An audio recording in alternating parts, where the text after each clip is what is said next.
I'm going to be surviving 100 days in Minecraft Bedrock Edition. My aim for these 100 days is to defeat the Ender Dragon, a Wither, raid an ocean monument, complete a raid, explore an ancient city and kill a warden, have full netherite tools and armor with max enchants, and also have somewhere to call home. Do you think I can do all of this in 100 days? Stick around till the end to find out. Oh, and before we get into that video, don't forget to hit that like button and subscribe if you're new. I spawned on top of a stony peak, looked around for a little bit to check out the area, and quickly got started on making myself some tools. Luckily, stony peaks have a large amount of iron and coal veins, so I quickly got to work on trying to get as much raw iron and coal as possible to upgrade all my stuff. Before I could finish upgrading my tools and armor, I had my first encounter with a hostile mob that was wandering out of a cave, but I swiftly took care of it. There was a grassy area at the top of the mountain, so I explored it looking for some food and wool so that I could make a bed and pass the first night easily. Whilst doing so, I found a ruined portal, and because of my iron tools, I was able to take all the loot from it. The best thing inside the chest was an efficiency 4 unbreaking 3 gold pickaxe. I went back to smelting the iron and cooking all the food, and by the end of the day, I had a gold helmet for the nether and everything else was full iron. Day 1 began with more resource gathering to hopefully mean I wouldn't need to go caving and risk dying trying to find more resources in the future. I then started trying to find a nearby village to get early game diamond armor and tools without going into those caves. Even with my render distance at 76 and Bedrock's early game optifine zoom, I wasn't able to see a village. However, I did see a desert, and I could just see a desert temple, and considering none of the other biomes could have a village, this was the best direction to go in. So I made myself a boat, headed down to the water's edge, and began venturing towards the desert temple. In the morning, I cooked up the rest of my food and started making my way over to the desert temple. I explored a shipwreck before reaching the shore and found some pretty good loot. I entered the desert temple, made sure not to blow myself up with the TNT, and looted the chests. I left the desert temple, and then I found a desert village. I began looting the village and was able to trap all the villagers in one house. So I decided to get on with trying to get full diamond armor and tools. When I'm working with villagers, in order to see all 5 of the villagers' trades, I'm using a resource pack from bedrocktweaks.net. This allowed me to save time and also meant I didn't have to despawn any villagers because their trades were bad. It didn't take too long before I had 2 armorers that would give me full diamond armor, and then I slept through day number 2. On day number 3, the village had a lot of carrots, so I decided to make the 3rd villager into a farmer villager instead of a weaponsmith like I originally planned. Unfortunately, because the carrot trade was still at its most expensive, this was taking far too long, so I went back to the desert temple and took the bones so I could turn them into bone meal and make the carrots grow faster.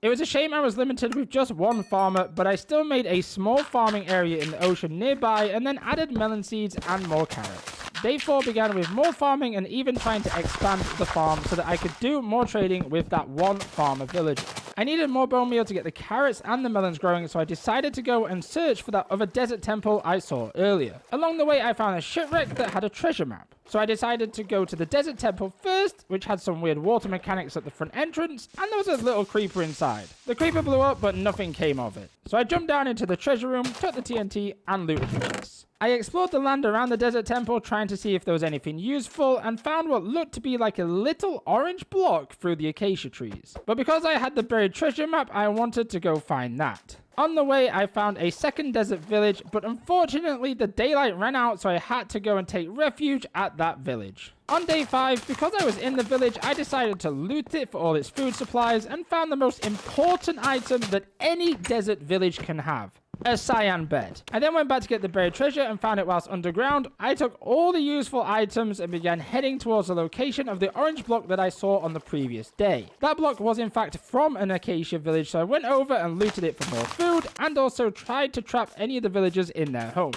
I went into the savanna biome to get a pumpkin so that I could put pumpkin seeds in my crop farm back at my base. As I was doing so, I could see a villager outpost in the distance, which I got close to because I wanted to see if there was any allays trapped in the cages. I didn't quite get home before the sun had set, so I decided to stop on a nearby island because it was being lit up by something which I thought would be a lava pool. As soon as I woke up on day 6, I went to go check what the light was, and it was in fact a lava pool. I got back to the base and planted the pumpkin seeds alongside all the other crops, and I bone mealed what I could. The first wandering traders spawned in the village, but before I could do any trading with them, they magically despawned along with their llamas. So I spent the rest of day 6 trading the crops with the farmer villager, but soon realized this was going to be way too slow. Remembering where I spawned, I decided to go back up the mountain and get as much coal and iron as possible and trade that iron with the armorers instead, mostly because it would be 2 villagers instead of the 1. On day 7, I took a slightly different path back up to the top of the mountain. It's a good job I did this because I found a jungle temple. I went into it to loot the contents, which as usual for a jungle temple was pretty bad. By the end of the day, I'd only just reached the top of the mountain and had begun collecting the raw iron and the coal. On day 8, I continued mining for coal and iron, but the regular pickaxe was just taking too long. It was at this point I decided to use the golden pickaxe because it had the enchantments on it from the ruined portal, and I thought I just want to make this faster. Even with unbreaking free, because it's gold, it broke really quickly. I had to unfortunately switch back to the slower iron pickaxe after not too much time.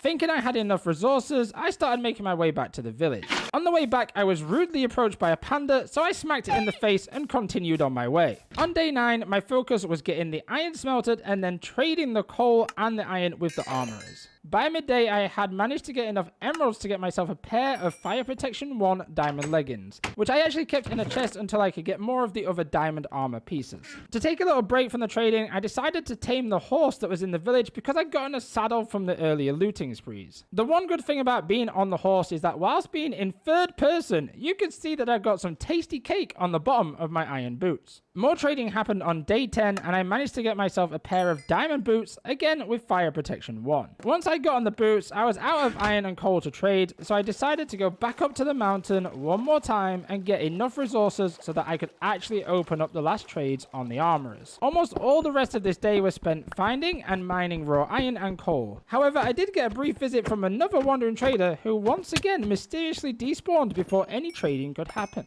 I decided to use this day to continue mining. However, because I was going up the mountain slowly, I decided to take a little bit of time out and actually look in the distance of the areas that I hadn't traveled in. Once I'd taken in the view, I then perfectly executed an unnecessary water bucket MLG. I then decided to continue showing off my skills as I went back down the hillside.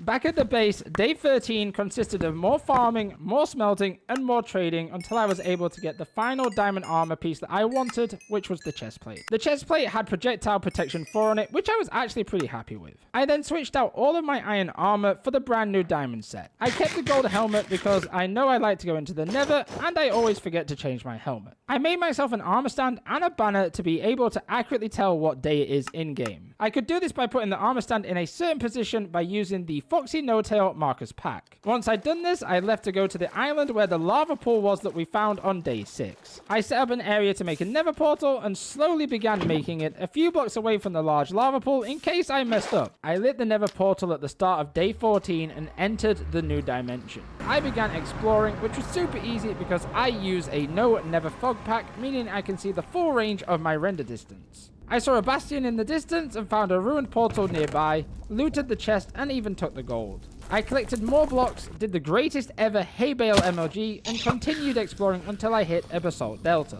This is normally where I would turn around, especially as it's one of the biggest basalt deltas I have ever seen. However, there was an easily accessible fortress in it. I entered the fortress into a hallway and looted the chest at the end. I then turned back onto a staircase that had never wart. I made it safer, removed all the cursed lava, and then picked up the soul sand and the wart. I then went on to kill as many blazes as possible to get blaze rays. Whilst I was raiding the fortress, I even managed to get myself a wither skeleton skull that a zombie piglin tried to steal. I had to kill the zombie piglin to get the skull back, but luckily there weren't many others around in the area.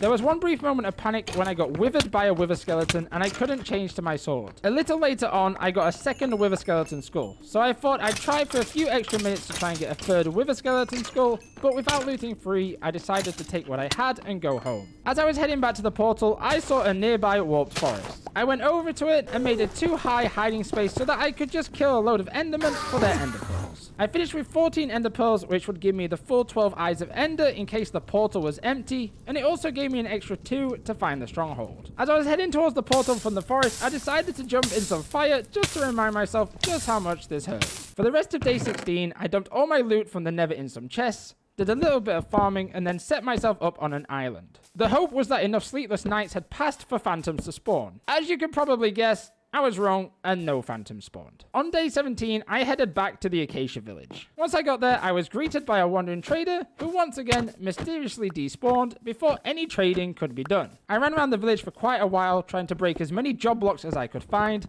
because I wanted one of the villagers to become a Fletcher. I then cut down some trees to get emeralds, and then I traded those emeralds for arrows. Once again during the night, I attempted to get phantom membranes, so I went back to the island from the previous night. Whilst waiting for the phantoms, I got lucky and a drowned dropped a trident. Since I was getting no luck on the island, I decided to head over to the desert on the mainland in search of a phantom. After all that, my attempt to get a phantom membrane wasn't successful, so I'd have to wait another night. Defeated from the previous night's action, I headed back to my base area at the start of day 18. Waiting for me was a wandering trader that decided to add to my misery by mysteriously despawning before I could do any trading. I decided to use this day to have my inventory as prepared as possible to go and face the Ender Dragon. As I threw the Eye of Ender, it went towards the village that I was actually basing at. Just on the off chance, I decided to run to the other side of the village and then throw the second eye. I wasn't actually expecting it to go back towards the village, and I was expecting it to go over the Badlands. As night was coming, I had to abandon the search because I really wanted that phantom membrane for slow falling potions. Back in the desert, I built a small cobblestone platform in the location the phantom has spawned before, and actually quickly got a phantom membrane. At the beginning of day 19, I used the phantom membrane to get 3 slow falling potions. A wandering trader once again made an appearance but mysteriously despawned before any trades could be made. After not finding the stronghold the day before, I decided to dig down in another place. This time I got super lucky and actually brushed against the stone brick blocks of the stronghold. I was heading down a double spiral staircase when I heard a silverfish spawn, and to my surprise, the portal room was actually right at the bottom of the double staircase. I broke the silverfish spawner and then went back to make sure I could retrace my steps when I came back down in the stronghold in the future. At the end of day 19, I added all the Eyes of Ender into the end portal frame, set my spawn, and placed the carved pumpkin on my head. If you're wondering why there's no pumpkin overlay, I use a resource pack that allows me to see 100% of the screen when wearing a carved pumpkin. On the night of day 19, I jumped into the end portal. Days 19 and day 20 were fighting the Ender Dragon. And as expected, with my over preparation, it wasn't too difficult. The only and biggest scare was going down to 3 hearts scaling the side of a cave tower where the dragon slapped me against the obsidian tower a couple of times. I then shot the dragon with my bow a few times, collected a couple of bottles of its breath for the road, and then not too long after delivered the final blow as the dragon was trying to perch.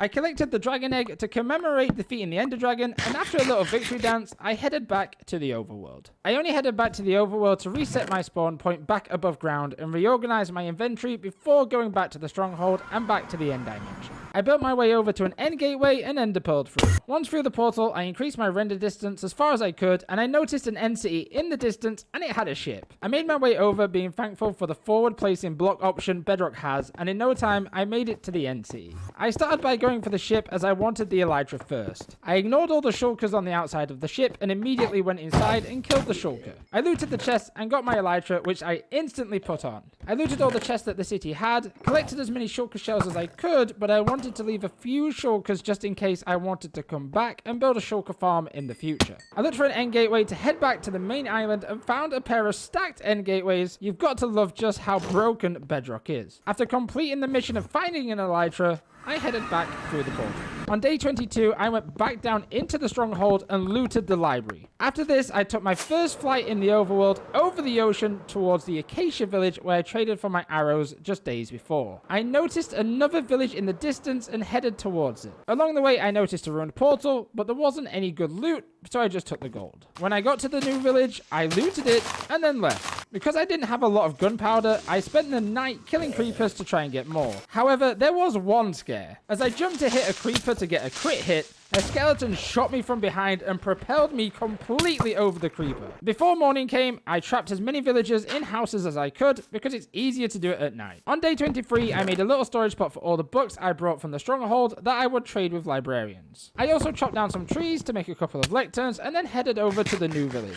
I wanted to start by getting librarian villagers, so I trapped them in a hole for easy trading access. However, I failed to make the pod escape proof for the first villager and had to retrap it. So I went back to the desert base place to get some supplies to help me in rolling the trades. Day 24 began by me using my fortune free pickaxe to get more carrots to trade. I also remembered to grab the sticky piston out of the chest. Once I was back at the Acacia village, I attempted to set up the sticky piston to push the lectern back and forth. I made a mistake and it ended up also pushing the villager back and forth, but after peacefully fixing the problem with the iron golem wandering above my head, I went back to re-rolling the trades. After a little time of no success, I set up a very small carrot farm to take a break. Then I went back to rolling the trades, even passing up a Protection 4 book, which I 100% wouldn't regret in the future. As the day drew on, the villager began linking to another job block. I tried to re-roll the villager, but had no luck. I went to break the blast furnace, and luckily this reset the villager, and it began linking to the lectern again. I started day 25 by double checking what day it was. Eventually I managed to get a librarian with looting free and mending. I then flew back to the desert base to get bones and bone meal. On the way, my elytra nearly broke, so I had a really slow journey back and I decided to go to the first Acacia village. When I was there, I bone meal sugarcane, which is a really super useful Bedrock Edition feature.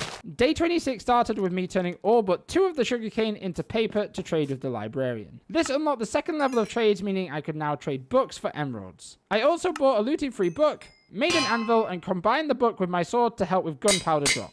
I then leveled up the librarian to get mending. As I had to wait for the trades to refresh before I had enough emeralds to buy mending, I decided to make the trading center bigger but with a smaller entrance. I set up a second station for a Fletcher, which was easily pushed into the hole. This Fletcher would be useful for the stick trade, but also with the help of the resource pack, I would be able to guarantee weakness arrows to get cheaper trades through zombie villager conversion. I continued trying to get weakness arrows on day 27, and almost immediately the villager unlinked to the fletching table. After noticing this, I took a moment to not murder the villager and instead helped a wandering trader despawn whilst getting the newly linked villager into the hole. The old villager didn't like this, but with a little gentle persuasion, it wasn't too difficult, more annoying than anything. I then went back to trying to get the weakness arrow trade. Just to really add to my love for villagers, this new villager also unlinked from the fletching table, so I had to go change the villagers again. Once that was fixed, I began rolling the trades again. Luckily, before the end of this day, I'd actually locked in the Fletcher's trades, with the 5th and final level being the weakness arrow trade I was looking for. On day 28, I traded sticks to get the remaining emeralds I needed for a mending book, and immediately ran to put it on my elytra. I then traded some books to get the durability back in it too. With that little bit of durability I now had on the elytra, I went back to the mountains to get more iron and coal, making it easier now that I had a fortune-free pickaxe. I then flew to the top of a snowy mountain to get spruce saplings. Whilst flying, I found another pillager outpost, but more importantly, I found a beautiful valley in the middle of the snowy and stony mountain peaks, which I decided would be where my home would be based in the future. I got back to the village and began smelting the iron and setting up a third station for a villager. Day 29 began with me pushing the second librarian into their trading spot and actually securing them inside this time. I then began rolling the trades for the librarian. After a little bit of time of no success, I went to check on the raw iron I'd put in the furnace. After seeing I had a whole stack, I then smelted one more piece of raw iron. When I recorded this video, Bedrock was in version 1.19.51 and there was a really overpowered XP glitch available. This XP glitch repaired my elytra to full durability in a matter of moments. Just as night was falling, I got Unbreaking free on a book, so I bone mealed some sugarcane to get paper and lock in the trade. After working with the villagers for a while, I wanted to do a little bit of exploring, so I decided to go and loot the pillager outpost that was close by. There wasn't much loot, but it did manage to get my first goat horn. I then continued exploring and found a frozen ocean. It had a shipwreck with a treasure map, so I took it for later. Whilst exploring further, I found another pillager outpost, but it had nothing special, so I decided to go and explore the nearby village. The village also didn't have anything special, so I moved on to the next one. In the distance was a third snow village, so day 31 started with me flying over to explore this new place. After arriving in the village, I looked inside an igloo to find a villager that was tired of the cold weather and decided to commit Sudoku, so I left without asking any questions. After almost committing Sudoku myself and finding nothing in the village, I checked out an igloo just outside the village. This igloo was useless, and now I understand why that villager wanted out. The loot from the buried treasure was better than all 3 villagers combined. Giving up on exploring, I went back to the village and started doing more trading to level up the villagers. Once I got the Unbreaking Free book trade opened, I added it to the elytra. As day 32 rolled around, I knew I needed spare elytras, but also I knew I needed a lot more shulker boxes. So I jumped through the portal, almost died to an enderman getting an ender pearl, and made my way through the end gateway. I looted 3 end cities before making my way back to the overworld. Whilst getting prepared to set up another librarian villager at the Acacia village on day 33, a wandering trader came to say hi, but it magically despawned before I could do any trades with it. I managed to push another librarian villager down into their hole pretty easily and began rolling for more good trades, but I didn't actually have any more success for the rest of this day. Early on in day 34, the villager rolled onto a protection 4 trade, so I was scrambling around for bone meal to get more sugarcane, to get paper to lock in the trade. Luckily, I didn't have too far to go and I was able to find some and lock in the trade, but it cost me 57 emeralds per book. This was the point where I knew I needed to start converting them to zombie villagers and back to get discounted trades. I got the villager to the max trading level and bought 5 weakness arrows to start the conversion process. I didn't sleep because I needed to capture a zombie, so I made an easy access point down and then got the attention of a zombie that was close by. Trapping the zombie was easy, but getting it to convert the villager was painful as it couldn't reach the villager. I noticed that the zombie could actually reach the villager when I removed the dirt block and tried to replace it for a glass block. Before heading back above ground, I named the zombie Dave. After just leaving the underground trading center, I watched an iron golem helplessly get shot in the back by a skeleton. As day 35 started, I collected the iron from the fallen iron golem and then started making a system to pull the glass block I placed last night up and down quickly. Once Dave had converted the librarian, I shot it with a weakness arrow and then smacked it with a golden apple. Whilst waiting, I tried to make a tunnel around the back so Dave the zombie could convert the villagers easier. Upon hearing the villager being cured, I checked the trade cost. It was still a high price at 32 emeralds. The last thing I did before night was set up a farmer's holding area in the underground section. As the morning rolled around on day 36, I had to try and lure the villager over to the underground section, so I placed the composter down and then put the villager in a boat to try and get it closer to the job block. I was able to push the villager down, but then it immediately ran back out. I decided to level up the farmer villager using the hay bales that I left in the village and get a few apples to make golden apples. This meant I could let Dave the zombie go back to the villager and convert him again. Dave managed to pull a sneak attack using the tunnels I hadn't blocked off properly, but he got distracted by trying to get to know the locals whilst I fixed his holding area.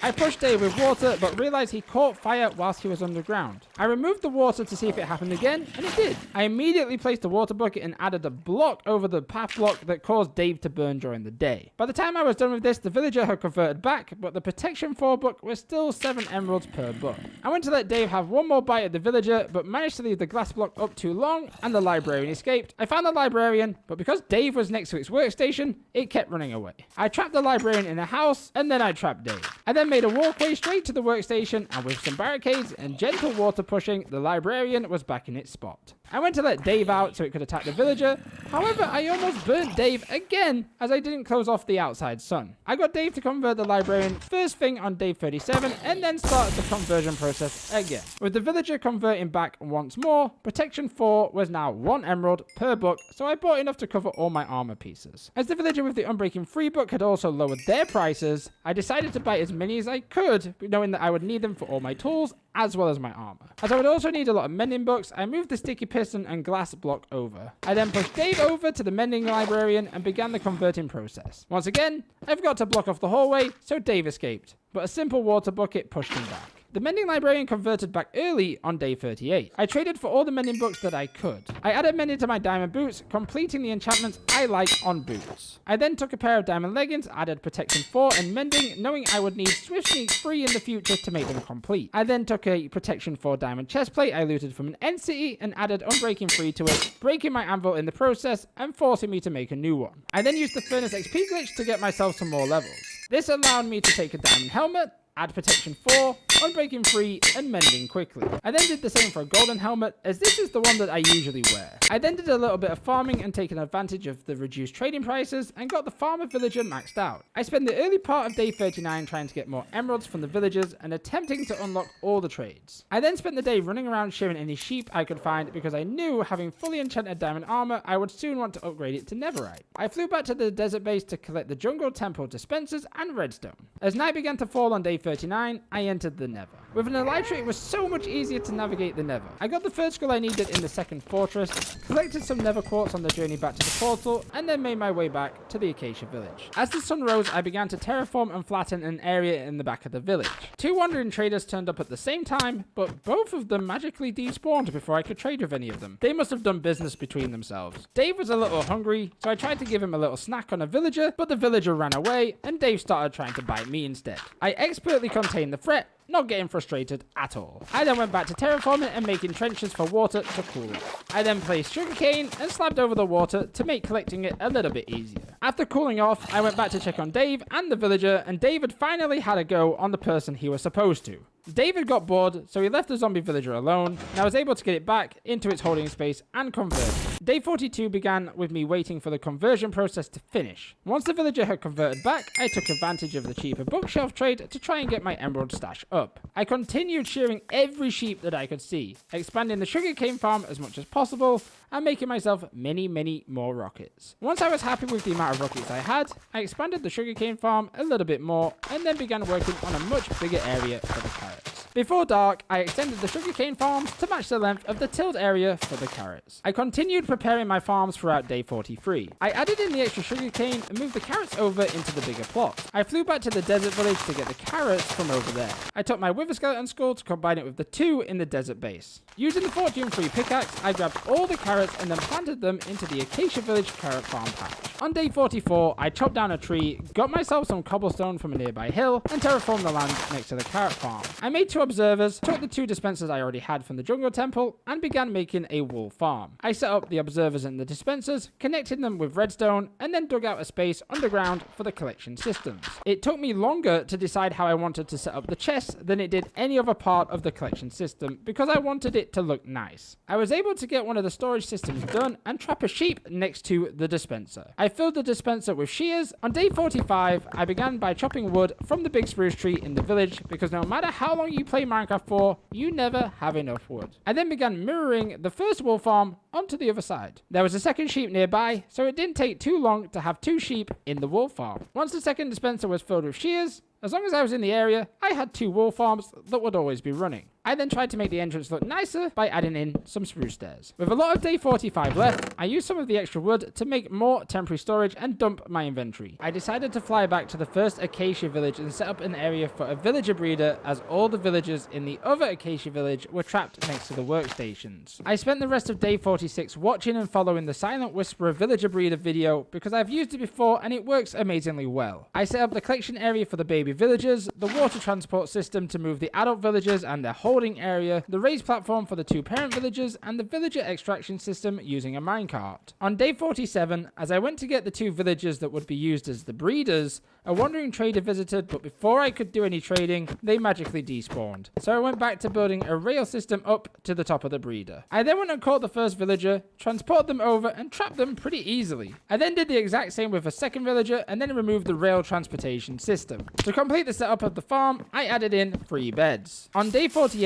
I bone mealed the carrot patch in the other Acacia village and used Fortune 3 on them. I took a short break from the breeder to go to the pillager outpost on the other side of the mountain I saw the last time I was exploring. As usual, the loot in the outpost was pretty bad. However, I got myself some dripstone from a nearby cave and continued flying around. I stopped off at a nearby village and looted it. As I was leaving the village, I saw a pretty ruined nether portal with some netherrack and the chest only. I also found probably the world's smallest ice spikes biome. As I was heading home, I flew over the mountain and stopped inside the valley that I saw earlier. With it raining in the middle of the valley and snowing on top of the mountain peaks, it turned the leaves white, and I knew for sure that this is where I wanted my actual home to be in the future. Revitalized after my exploration the day before, I got myself some carrots to take back to the villager breeder. I then gave all the carrots to the villagers and then simply had to wait for the magic to happen. Midway through day 49, I got the first baby villager. Once I knew the breeder was actually working, I headed back to the other base to collect some wood, leaves, and the iron that I was smelting. On days 50 to 52, I began to work on an iron farm. At the beginning of day 50, I flew in between the 2 Acacia villages and began pillaring up high above the ground.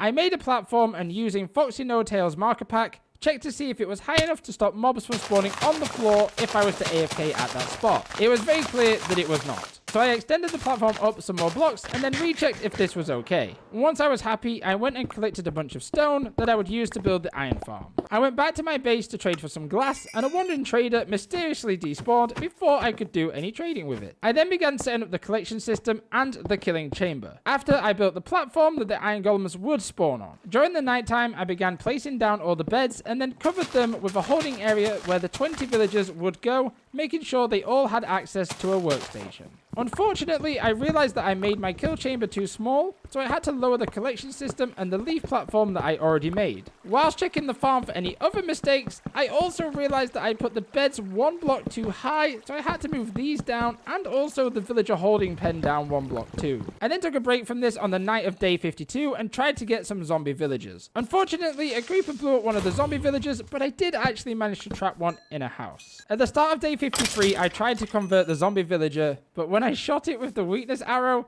it died. I then flew back to the iron farm, added in all the workstations and the lava that would kill the iron golems, and then started making a very long staircase over to the villager holding pen. When I ran out of wood, I started making a roof over the iron farm with the leaves. On day 54, I flew back to the iron farm and extended the villager transportation line to the holding pen and added torches just to be safe. I then completed the roof as much as I could, making sure to have the holding pen covered. I then began adding rail from the breeder up to the iron farm, having to fly back and forth from the village and the farm to do so because the iron was smelting slowly. I decided to use the night to get myself another zombie villager. Whilst leading one to the village, a wandering trader appeared but magically despawned before any trading could happen. I trapped 3 zombie villagers in 2 separate houses. I began converting the one by itself, but then I had to separate the 2 zombie villagers that were in the same house. I managed to separate them by brutally murdering one of the zombie villagers after trying to trap it on one side of the house. By the end of day 54, the first zombie villager had converted. On day 55, I added in the final rails that allowed me to transport the villagers from the villager breeder to the iron farm. So I chose 2 baby villagers and did this. The first baby villager got all the way to the iron farm with no issues. However, the second one made me completely rethink whether or not to stop playing Minecraft forever, as it went all the way back down the ramp. Once the second baby was in the pen, I broke some of the rail line. I went back to the converted villagers and spent the night rolling trades. After a really short time, the villager had an efficiency 5 trade, so I made sure to lock it in. At the start of day 56, I began converting the villager and doing a few trades with the other ones. I decided to make myself a diamond axe with some of the spare diamonds once my iron axe broke. Once the villager had converted, I bought a few efficiency 5 books and began adding them to all the tools that I could. I then flew back to the iron farm and continued to take down the transportation rail. Once I'd taken that down, I flew into the holding pen and just sat there waiting for the babies to grow. On day 57, because I didn't just want to waste time by sitting in the holding pen, I flew back to the Acacia village where I was greeted by a wandering trader. Unfortunately, it mysteriously despawned before I could do any trading with it. I flooded the lava pool in the center of the village and began mining out the obsidian. The plan was to make a portal-based gold farm next to the iron farm so both could be active at the same time, allowing me to get both gold and iron from an AFK session. I collected some carrots before heading back, so once the villagers were adults, they could begin breeding inside the holding pen. As night fell on day 57, the second baby villager grew into an adult, so I threw the carrots at them and left them to do their business. Once I'd done this, I began building the JC Plays gold farm. I built up to get the height of the drop chute and then added in a large nether portal. By the time I'd done this, day 58 was approaching. I tested where the zombie piglins would come through and then built the waterway on the appropriate side. I then added in the water and began building the top of the external walls of the drop chute. I began adding in the water dispensing system, which is used to turn the portal on and off. However, I needed to get a few more items, so I made a quick trip to the nether to get some quartz. Day 59 began with me trading for redstone with the cleric at the villager breeder. I then went back to the water dispenser system to try and finish it. However, I quickly realized that I didn't have enough redstone. Because of this, I went exploring and I was looking for a large opening in the ground. This meant I'd be able to go low enough to try and find some easy redstone. I entered a large opening in a dripstone cave and flew all the way to the bottom. Even though it wasn't completely open, there was another opening not far through the wall. So as I landed, I dug through to it and it took me to a water-filled cave. Luckily, I could see some redstone ore in the water, so I swam down to mine it. There was another cave underneath, and unfortunately, the water flow pushed the redstone into that cave. Normally, this wouldn't be a problem, but I could see a shrieker and a sensor from the opening. I jumped down, catching myself in the water, but because of how long I'd been in the water mining the redstone ore, I began drowning. I tried to hold myself to the edge of the water, but I fell. This set off the sensor, and the shrieker made that horrible shriek. If I'm going to be completely honest, it made me panic, so I got the redstone and began to leave. On a positive note, on the way out, I found my first diamond ore, and I found a really nice, healthy 7 vein. I got back to the gold farm at night, and then began constructing the extended on and off switch, and then began building the lava holding chamber that allows the portal to light whilst I have fire spread on. At the start of day 60, I picked up lava from a nearby lava pool and went to finish the lava holding chamber. Once the lava was in, I could flick the switch for the water dispensing system to see if it would work. Thankfully, it worked first time, so I began removing the scaffolding and extended the drop chute. I began adding in the trident killer, which would kill the zombie pigment whilst I was AFK. Once the trident killer was finished, I secured the area to make sure that none of the mobs could escape. I flew back to the original desert base to collect the trident, and then spent the night killing creepers for gunpowder. From day 61 to day 64, most of this time was spent working on the collection system at the gold farm and waiting for all of the villagers to become adults at the iron farm. I made the AFK spot at the gold farm a little bit more secure. I was experimenting with collection systems underneath the trident killer, and I settled on a double minecart with hopper system with the minecart positioned over 2 hoppers. After this, I went to check on the villagers. Because I was breeding them, there was a small chance I could get nitwits, and of course, one of them had to be a nitwit, so I murdered it, with no regrets. Even better was after killing the nitwit, the first iron golem spawned, meaning the iron farm was now operational. I started adding in the sorting system and storage for the gold farm. I got most of the way through adding in the hoppers and the chests, and realized I had once again done something wrong by 1 block. So I tore everything out and then began building the same thing again, but 1 block higher. The gold farm needed a lava disposal system, so I flew back to the lava pool to get a bucket, and whilst there, I did a little bit of trading. Once back at the gold farm, I finished off the redstone for the sorting system and added in the lava for the disposal system. I then added a redstone clock for an on and off switch for the dispenser that would shoot the golden swords into the lava. Once I'd done this, I took a short trip to the nether to get some netherrack, golden nuggets, and a gold ingot to add to the sorting system. I added a ladder to go between the AFK area and the gold farm storage area. I then redesigned the safe space again around the trident killer. Once this was complete, I took a night to AFK at the gold farm to see how everything would work with a small AFK session. It turns out I forgot to turn on the dispenser that disposes of the swords, so everything backed up and broke. So I spent the majority of the day fixing my mistake. Once fixed, I flew down to the village to use my fortune 3 on my diamond ore. As night fell on day 64, I flew back to the desert village to get the nether wart and the soul sand. I then spent a large portion of the night AFKing at the gold farm to recheck everything worked. I even made sure that I turned on the dispenser clock this time. As day 65 began, I started trading with the villagers in the iron farm because I wanted to get instant healing arrows for the last trade. I then chopped down leaves for sticks, fortune gravel for flint to get closer to the max level trades. I began day 66 by placing down the soul sand and nether wart I previously brought over from the desert base. I then took some of my diamonds and made an enchanting table and maxed the trades out to level 30. I traded with the cleric for lapis and then level 30 enchanted 2 bows and combined them together.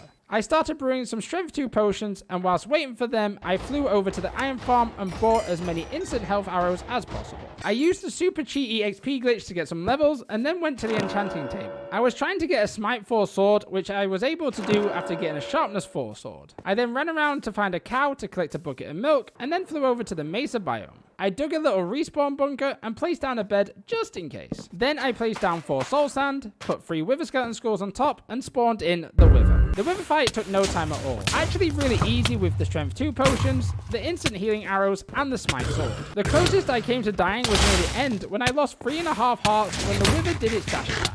Once I killed the wither, I drank the milk, collected the nether star, and did a little victory dance. I spent the rest of day 67 cleaning up the mesa biome and watching wandering traders mysteriously despawn before any trading could happen. At the start of day 68, I reorganized my inventory and made some night vision potions for my next adventure. I flew over to the base of one of the Stony Peak mountains and began digging my way down towards Y-51 because that's where most ancient cities can be found. I mined all the way down to Y-2 and found a small opening, so I took a look. From the opening, I could see very dim lights of an ancient city, so my suspicions of an ancient city being under the mountains was confirmed. I lit up what would be my exit space so that I could easily get out if I needed it in the future. As I was building across, a sensor made a noise and it actually scared me, but luckily there was no shrieker nearby. As ready and prepared as I could be, I drank my night vision potion and broke the sensor. I then flew down on top of the warden head structure and broke all the sensors and set up my mini base. Personally, I don't like to do ancient cities slowly. I set up shulker boxes so that I can put the important items away, and then I fly down to a chest. I break it with my axe, collect all the items, and fly back to the top of the head. I use the chest I collected to dump any items that I don't want to take back to my base, and I put the good ones in the shulkers. It took a little bit of time, but I finally spawned in the warden, and then proceeded to bow spam it to death from a safe place on top of the warden's head. That meant I'd now killed the ender dragon, a wither, and now a warden. I spent day 69 looting the rest of the chests, but then went to try and find another city.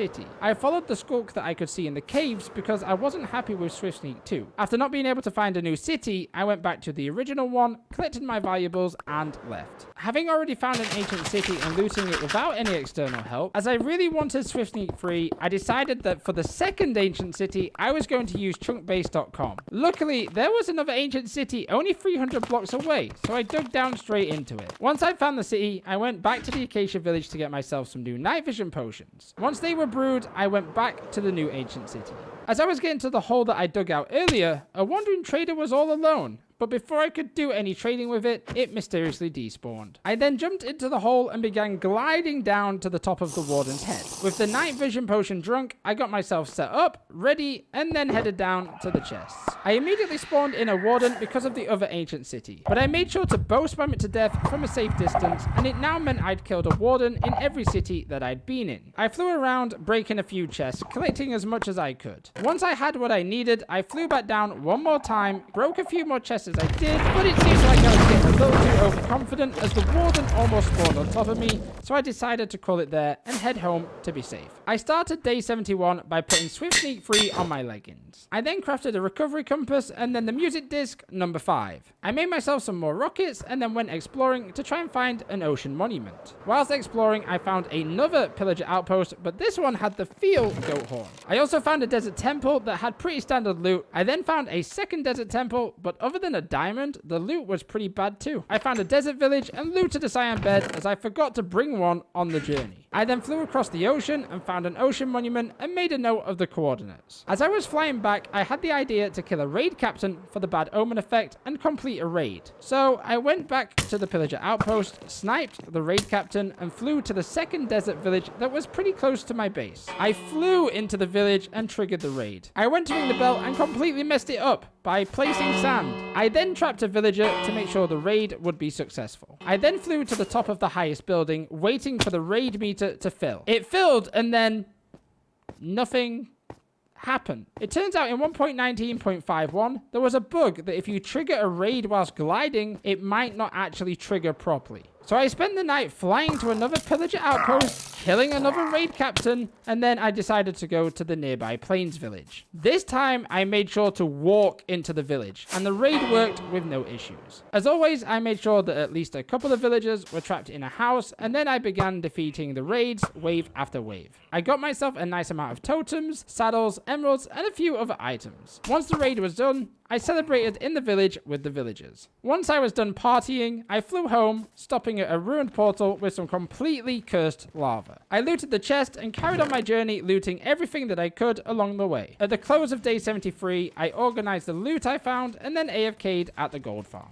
The impossible happened at the beginning of day 74. A wandering trader spawned in and I was able to trade with it. I got mangrove propagules and slime balls before it magically despawned. I then flew over to the coral reefs to find a pufferfish, and luckily this didn't take too long. This meant I was now able to make water breathing potions, so I flew back to the village to make them. As the potions were brewing, I flew over to the lush cave I found looking for the ancient cities, and I collected some moss blocks. I finished preparing all the items I would need to raid the ocean monument at the beginning of day 75, and then flew off to go tackle it. I drank a water breathing potion, then dropped on top of the monument, instantly getting mining fatigue. I built the TNT chamber using the moss blocks, and then realized I didn't actually have anything to blow up the TNT with. After a little swim of shame, I built up from the ocean floor and flew off to a nearby shipwreck and found nothing. Once on dry land, I flew around and found a ruined portal. It had flint, so I took it and then flew to a nearby blacksmith and found 2 iron ingots. I made a flint and steel and flew back to the monument. I set off the TNT and it blew up the top of the monument, and I disposed of the first Elder Guardian in no time at all. I then made another TNT chamber on the side of the monument to access the corridor that the other 2 Elder Guardians should be in. I located the second one super quickly and easily killed it with my bow. I then swam around to the other side and killed the third one with no problems too.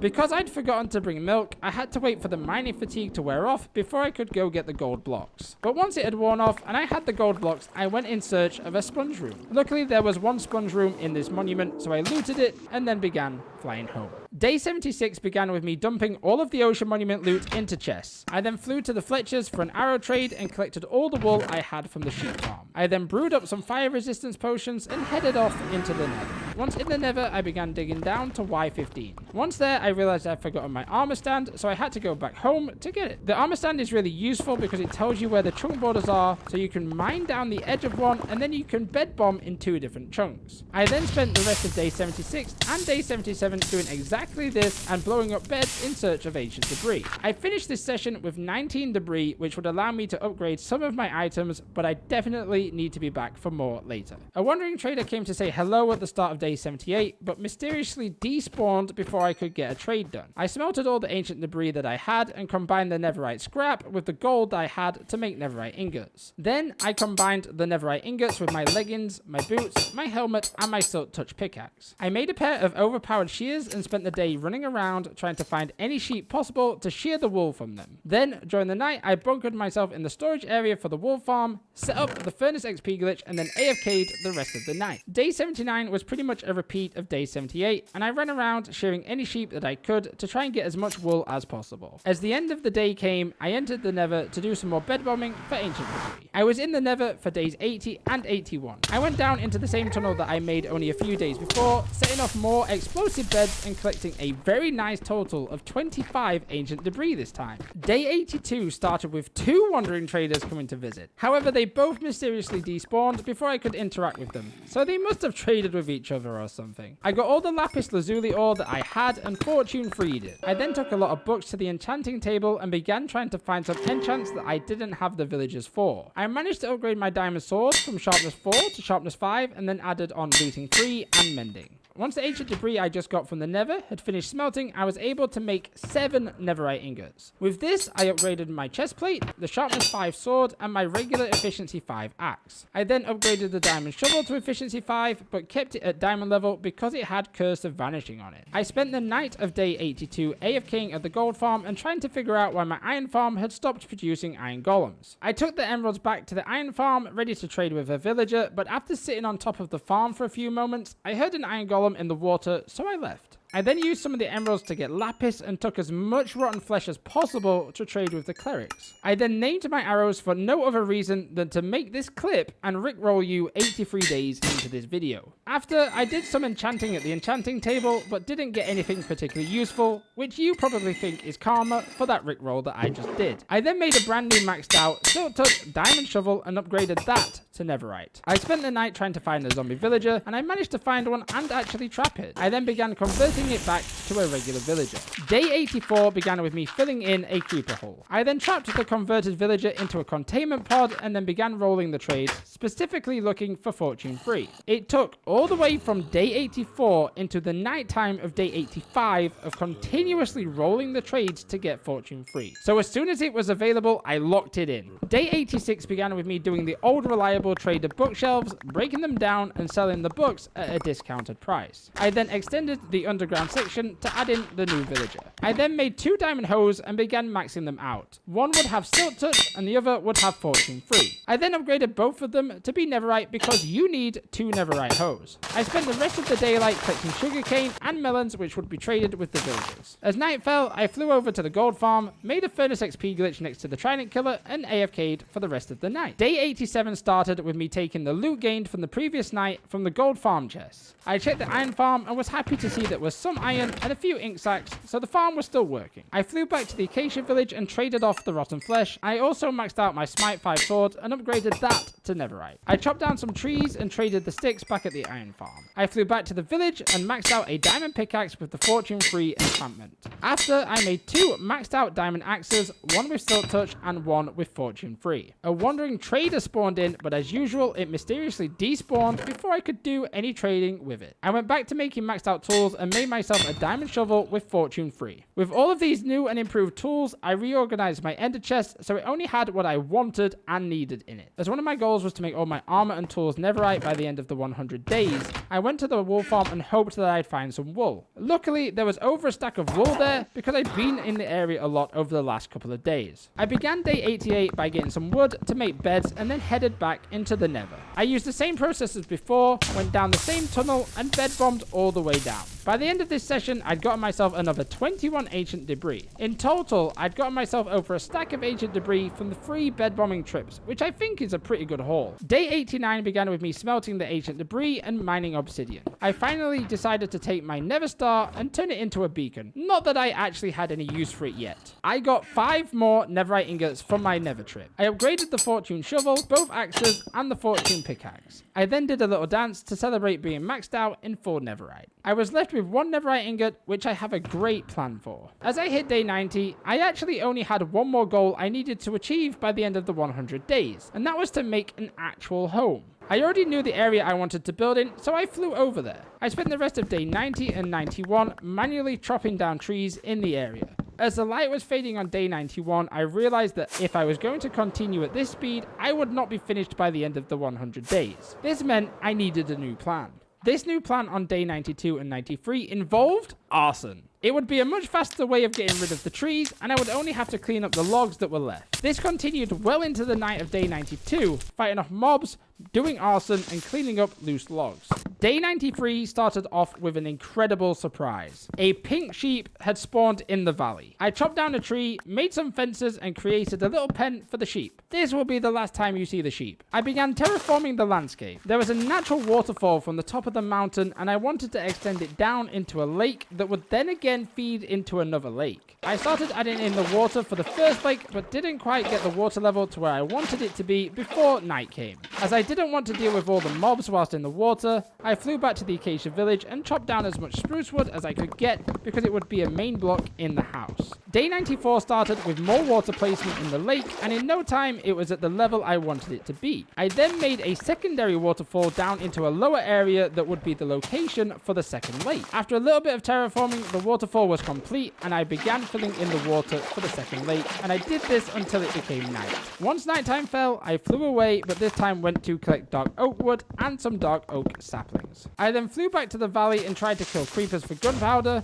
There was a small accident and I had to replace a creeper hole, but all was good. I spent the majority of day 95 getting the water level of the second lake to where I wanted it to be and making sure that it was all source blocks. Once the water was complete, I was able to terraform the area around it so it looked a little bit smoother. I also took the time to move my temporary base setup as it was in an area that I needed to terraform. During the night, I started using torches to light up the area around the lake for a little bit of mob spawning protection.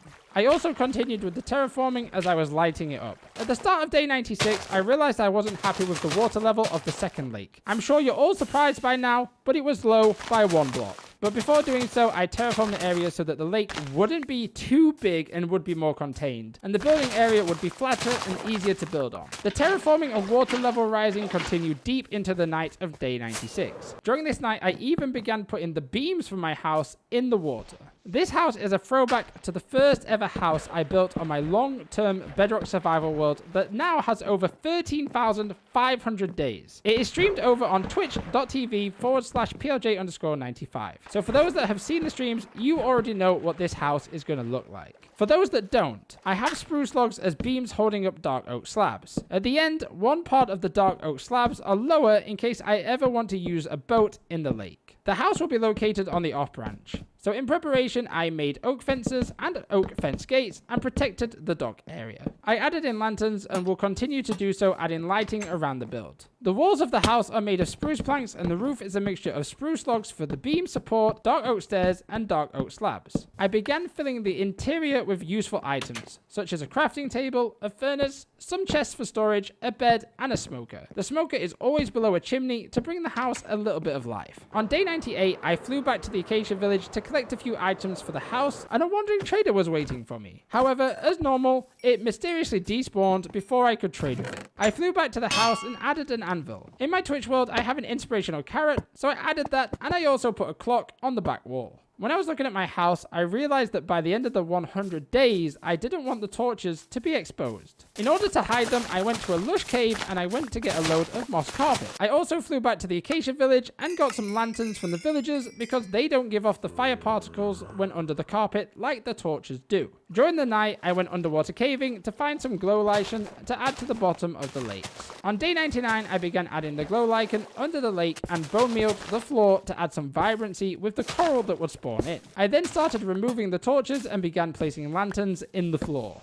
Day 99 gave an amazing treat. In the bottom of the valley, yes, it sucks because it's raining, but if I look up to the trees above the snow level, all the leaves turn to a super pretty white color. After admiring the view for a little bit, I flew away from the area to bone meal moss blocks as I was a few moss carpets short from covering all the lanterns. I then flew back and covered the lanterns. Hidden lighting is the best. Day 100 is here. All I have to do is survive through to the end of this night. I spent the day finishing the beautification of the lakes and the waterfalls, and then when I was done, I had a little fly over the entire world, remembering everything that had happened in the last 100 days. Before finishing, I took a moment to admire the area I created for my home. For the final time, I flew over to my bed and I slept through the night.